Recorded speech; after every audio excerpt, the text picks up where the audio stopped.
আসসালামু আলাইকুম viewers, welcome to Adiyan's mom kitchen. আশা করছি আপনারা সকলেই খুব ভালো আছেন। আজকে আপনাদের সাথে শেয়ার করতে যাচ্ছি পোয়া পিঠার রেসিপি। কিভাবে ভিতরে নরম তুলতুলে এবং উপর থেকে ফুলকু পোয়া পিঠা তৈরি করবেন সেই রেসিপিটি আজকে আপনাদের সাথে শেয়ার করব। আশা করছি রেসিপিটি আপনাদের কাছে ভালো লাগবে। পোয়া পিঠা ফুলকো করার জন্য সব ধরনের টিপসই শেয়ার করব আজকের রেসিপিটি যদি প্রথম থেকে শেষ পর্যন্ত দেখেন, ইনশাল্লাহ আপনারাও বাসায় পারফেক্টভাবে এরকম ফুলকো পোয়া পিঠা বাসায় তৈরি করে নিতে পারবেন। তো শীত চলে যাওয়ার আগে মজাদার পিঠাটি তৈরি করে ফেলুন। চলে যাচ্ছি মূল রেসিপিতে। এর জন্য প্রথমে এখানে একটি বোলে আমি নিয়ে নিচ্ছি 1 কাপ পরিমাণ চালের গুঁড়া। সেটা শুকনো চালের গুঁড়া হোক অথবা ভিজা চালের গুঁড়া হোক, যে কোনো চালের গুঁড়া দিয়েই এই পিঠাটা তৈরি করা যায়। তারপর দিয়ে দিচ্ছি 1 কাপ পরিমাণ আটা।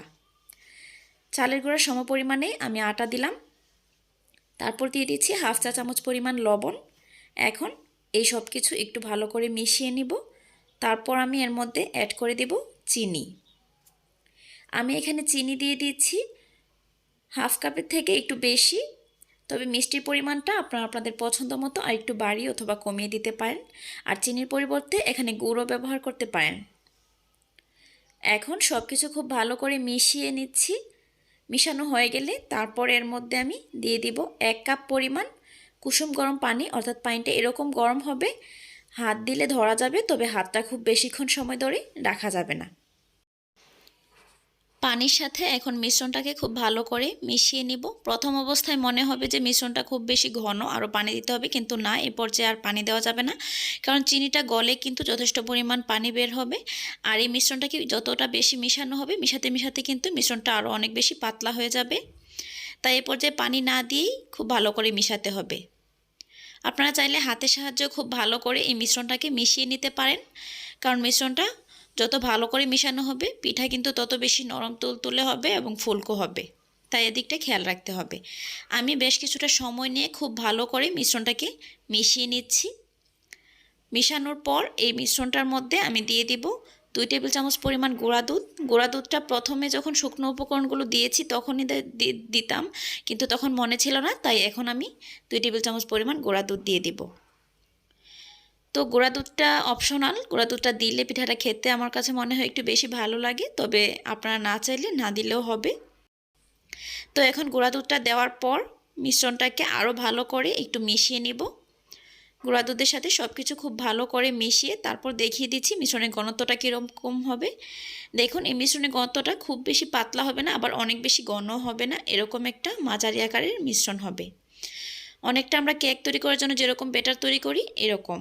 এখন এই মিশ্রণটাকে আমি ঢাকনা দিয়ে ঢেকে রেখে দিব 10 থেকে 15 মিনিটের জন্য। হাতে সময় থাকলে আধা ঘন্টার জন্য রাখতে পারেন। আর এটা 10 থেকে 15 মিনিট রেস্টে রাখার কারণে কিন্তু পিঠাটা তৈরি করার পর পিঠাটা অনেক সুন্দর করে ফুলে এবং নরম তুলতুলে হয়। তো ঢাকনা তুলে আমি আরও কিছুক্ষণ ভালো করে এটাকে মিশিয়ে নিচ্ছি মিশ্রণটাকে। তারপর আমি এটা দিয়ে পিঠা তৈরি করে নেব। এখানে চুলায় আমি একটি কড়াইয়ে পরিমাণ মতো তেল দিয়েছি। যেহেতু এই পিঠাটা ডুবো তেলে ভাজতে হয়, সেই অনুমানে তেলটা দিয়ে তেলটা খুব ভালো করে গরম করে এর মধ্যে আমি পিঠার মিশ্রণ দিয়ে দিয়েছি মেজারমেন্ট কাপে হাফ কাপ পরিমাণ। আর তেল ভালো করে গরম না হলে কিন্তু পিঠা ফুলবে না, তাই অবশ্যই তেলটা ভালো করে গরম করে নিতে হবে। মিশ্রণটা দেওয়ার পর চারপাশ থেকে নাড়ুনির সাহায্যে খুব ভালো করে তেলটা উপর দিকে ছড়িয়ে দিচ্ছি, যাতে করে পিঠাটা ভালো করে ফুলে উঠতে পারে। দেখতেই পেয়েছেন মাশাআল্লাহ কত সুন্দর করে পিঠাটা ফুলে উঠেছে। এভাবে করে এপিটুপিট করে পছন্দ মতো কালার করে পিঠাটা বেজে নিয়েছি।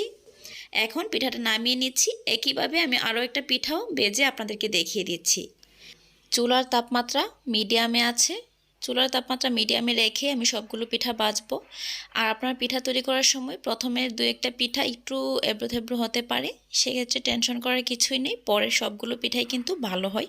তবে আজকে আমার সবগুলো পিঠাই মাশাআল্লাহ একদম খুব সুন্দর হয়েছে এবং ভালো হয়েছে।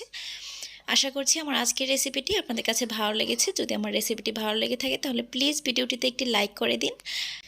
আর এরকম আর নতুন নতুন ভিডিও পাওয়ার জন্য আমার চ্যানেলটিকে সাবস্ক্রাইব করে রাখতে পারেন। এতে করে যখনই আমি নতুন কোনো ভিডিও আপলোড করব আপনারা চাইলে দেখে নিতে পারবেন। রেসিপিটি শেষ পর্যন্ত দেখার জন্য আপনাদের সকলকে অসংখ্য ধন্যবাদ। দেখুন মাশাআল্লাহ সবগুলো পিঠাই কিন্তু অনেক সুন্দর হয়েছে। আর আমি একটা পিঠা ছিঁড়েও আপনাদেরকে দেখিয়ে দিচ্ছি। দেখুন মাশাআল্লাহ কতটা পারফেক্ট হয়েছে পিঠাগুলো। উপরে যতটা ফুলকো হয়েছে ভিতরটাও ততটাই সফট হয়েছে। খেতেও কিন্তু ভীষণ মজাদার হয় এই পিঠা। এই শীতে একবার হলেও বাসায় ট্রাই করবেন। আর আমাকে কমেন্ট করে জানাবেন কেমন লেগেছে আমার আজকের রেসিপিটি শেষ পর্যন্ত দেখার জন্য আপনাকে অসংখ্য ধন্যবাদ। আজকে এ পর্যন্তই। আল্লাহ হাফেজ।